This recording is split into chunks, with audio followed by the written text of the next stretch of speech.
But as much as you want to save animals, I'm pretty sure you're not going to do it by buying cosmetics. Pretty sure you can't walk into the body shop and buy some burdock root peppermint oil foot scrub, and some little badger somewhere in Scotland is going to go, wow, I feel a whole lot better about my life right now. One guy's buying that burdock root peppermint oil foot scrub.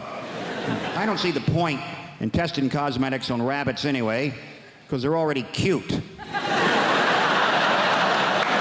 Slather some lip gloss and eyeliner all over them. Now they're all gussied up like some $3 whore. There's no dignity in that for a rabbit whatsoever. You want to test out cosmetics? Test them out on big game, because they stink. Get up under a hippopotamus there and get some roll-on deodorant under his armpit. See how fresh and self-assured he stays all day, huh? Little lip gloss on a beaver. Real beaver. Stay with me, fella. Real beaver. Right? Dam building, log-eating beaver. If he's charged through 60 logs and he's still wearing that lip gloss, that's some damn good lip gloss right there, ladies and gentlemen. You know this whole thing about, you ever meet someone famous and you tell your friends, and then they say, well, what was he like? Because all they really want to hear is that he was a prick. That's why they like to say Tom Cruise is the nicest guy in Hollywood. And I always think, well, if I was making $8 million a film, I'd be nice too. Jesus Christ, but I'm not sure he is that nice. Because I always read these articles about how he's so insular and he's into his Scientology and he, stays at a hotel, won't make eye contact with anyone in the hotel because he doesn't want to talk about the plots to his new films. Apparently, as if staring Tom Cruise in the face, he would just crack under pressure. What are you staring at? Hey, you want to hear about my new film? Ever seen a Tom Cruise film like he couldn't figure out the plot in about 18 seconds? Oh, Christ. He's a cocktail maker. He's a pretty good cocktail maker, too.